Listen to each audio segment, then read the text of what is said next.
6 years ago, my mom threw me out of the house. I thought life was going along pretty well. I thought I was doing okay, hitting all the milestones that were required of me, I had a good degree. I had a pretty okay job at a good firm. I had a pretty decent pipeline of rishtas all lined up. And I had lots of Pinterest boards with wedding dresses and wedding ideas, steps 1, 2, 3, 4. And so I thought I was all set. But mom, there she is, thought otherwise. And that's when she decided to push me out. I started my first business when I was 14 years old, my first official business. I do not belong to a business family. I had no business education. Incubators and accelerators didn't really exist back then.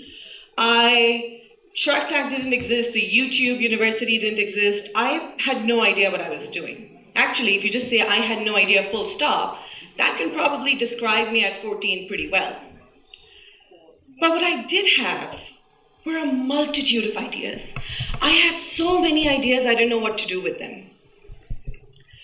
You see, I was born a very precocious child, and precocious is just a nice way of saying chalako masi. When I was 7 years, and by the way, that's been used to describe me many, many, many times, right? So when I was 7 years old, I started making lemonade using my mother's lemons and selling it back to her. And I also made her buy tickets to a theater performance that my sister and I would put up. The whole family had to buy tickets to this theater performance and then sit for the hour-long horrendous theater performance as well. When I was 8, I started making bead bracelets and selling them up and down the street to neighboring aunties. Between the ages of 7 and 10, my cousins used to visit us. They used to come live with us over the summer. And so I started organizing them into a labor force for hire. And we started doing chores around the neighborhood for money. At one point, I decided I wanted to be a dress designer. And so I cut up every single wearable piece of clothing I had in my wardrobe. My mom was not happy about that. Another time I decided I wanted to be a singer-songwriter, so I wrote a truly terrible song and then recorded it on top of my older brother's Junoon music cassette albums. Again, did not work out too well for us. When I was about 10 years old, I was a child star in a TV serial. There was so much that I wanted to do, so much that I wanted to be. So when I was 14, I started my business called Henna Art, which is a mehndi business. I made so many mistakes, particularly around pricing, marketing. I had no idea what branding meant. I couldn't pronounce entrepreneur or entrepreneurship or spell it. But I ran this business for the next 10 years, throughout my college and university life. And while I was at university, the ideas didn't stop coming, so I just kept on working on them. At the height of the Gossip Girl frenzy, a friend and I decided to start a Western clothing line. Never got it off the ground. At the height of the event management frenzy, we started a company called the Party Pros, an event management company. At the height of the photography business frenzy, I saved up all the money that I could, borrowed some from my mom, bought myself a DSLR. Yes, I was one of those people. And I started doing event photography. While at university, I did corporate hosting. I learned how to play basketball. I took a lot of baking and sewing classes. And one summer, I took a Silai course just because I could. And then I was 24. At 7, I thought I was invincible. I thought I was already a star. At 24, I was much less sure.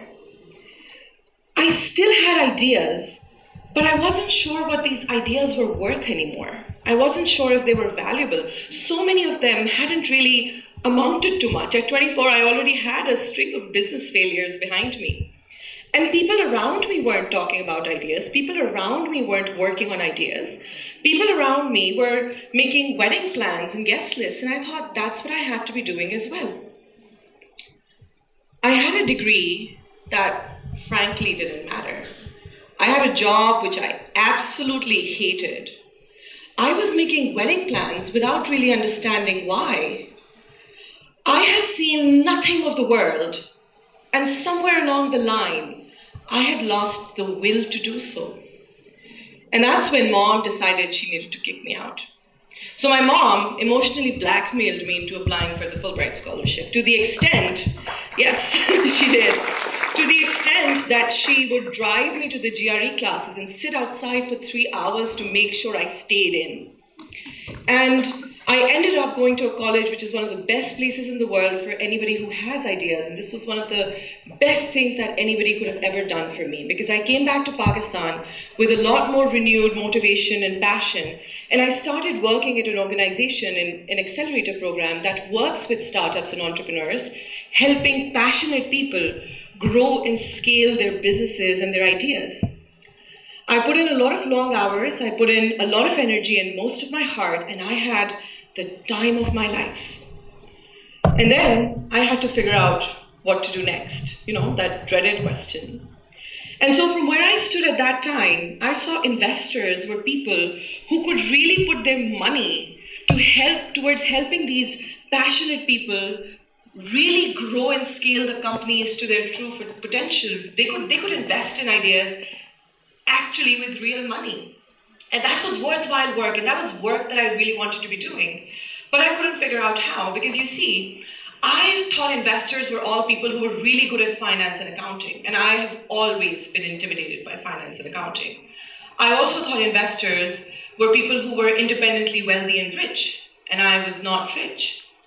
They were also older, they were mostly men, and from what I could see, there were a few VC funds, venture capital funds that invest in startups in Pakistan, but all of them already had teams and they seemed to know what they were doing. And I wasn't sure how to break in, and I wasn't sure if I was worthy of a seat at that table. Because something that you don't know about me is that perhaps after that age of 8, I have wondered if I was worthy of a seat at any of the tables I've ever sat at.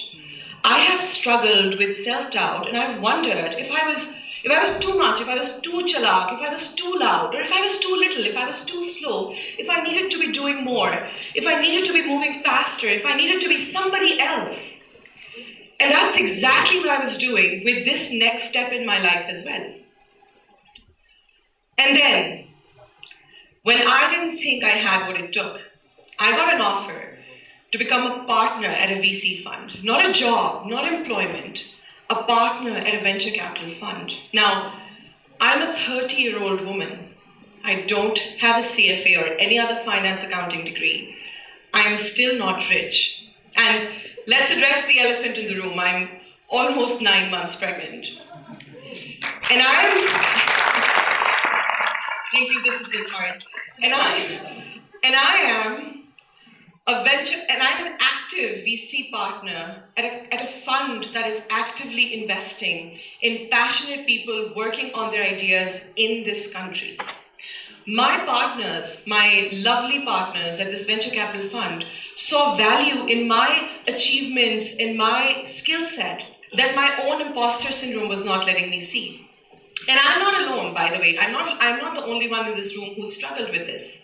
Most of us struggle with self-doubt and imposter syndrome, particularly women. About 70% women report to feeling self-doubt and this feeling of being an imposter at some point or the other in their lives. And unless we talk about this, we will never be able to move on from underneath the weight of our own expectations. So I want to tell you today the 2 things that worked for me. The first thing that worked for me was that all of my Chalakumasi life, I invested in my own ideas. I invested time, energy, heart, any money that I could save or borrow from mom. I invested in my ideas by not doubting myself every time I wanted to try something new, by not doubting myself or listening to that voice of self-doubt.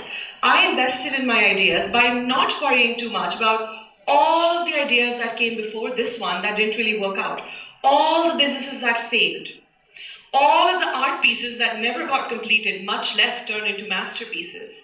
I took a Silai course and I did not make a single wearable shalwar, but that's okay.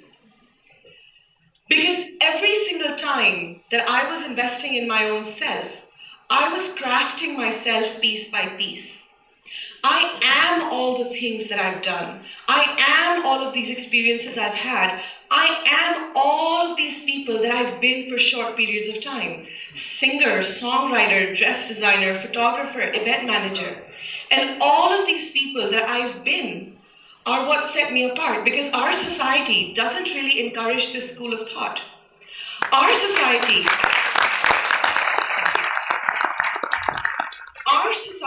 worries more about the return on investment of our time. Our society worries more about iska kya fayda. Our society worries more about us turning into a jack of all trade and a master of none, because they say lack of focus. Well, what if the focus was to reinvent yourself constantly? What if the focus was to become such a complex mix of ideas that there is nobody else like you being churned out of this academia or this society? Think about all of those times when you tried to be somebody else for a little period of time, when you tried something new, a new experience, because those were the times when you were investing in your own self, in your growth, and that's what makes you unique. And then once you've done that, that's when you start to fight to become the first person to invest in the crazy and useless ideas of those around you. Because that's the second thing that worked out for me. I was privileged enough to have two people close to me who invested in me, who cheered me on, who were my support system. My mom for 30 years and my husband for the last 10. And had I gotten criticism from these two, had they made fun of my hobbies or reminded me every time of the failures that came before, the noise of the society on the outside that was trying to get me to conform and the voice of my own imposter would have probably turned my life in a very different direction. इसका क्या फायदा? पढ़ाई पे तवज्जो दो, ये क्या फिजूल काम कर रहे हो, एक टाइम पे एक काम करना चाहिए, जॉब पे फोकस करो. How many of you sitting here have heard any of these lines at some point in your life? How many of you sitting here have said this to someone else?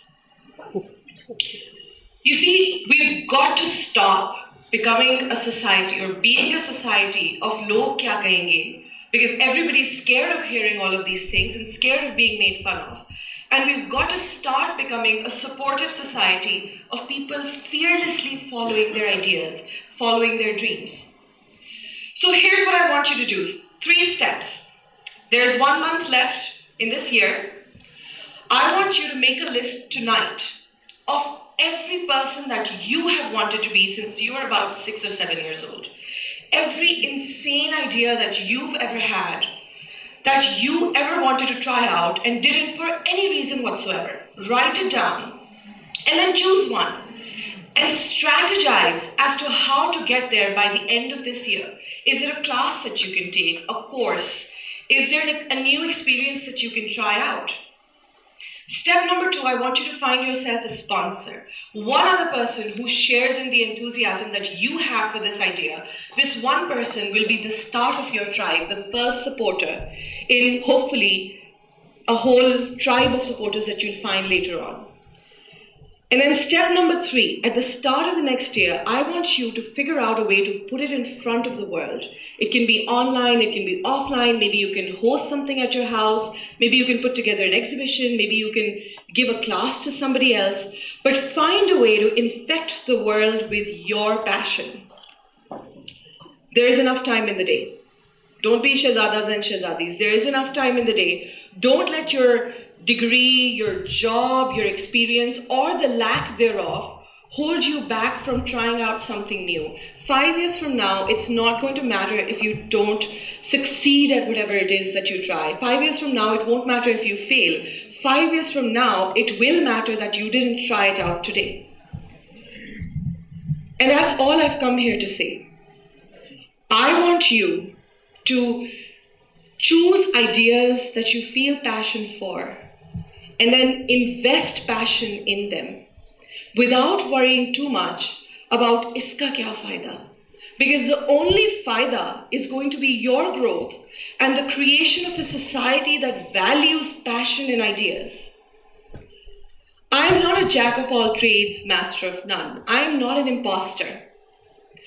I am am the sum of all my ideas. I am the sum of all the ideas that I invested in. And that makes me an original.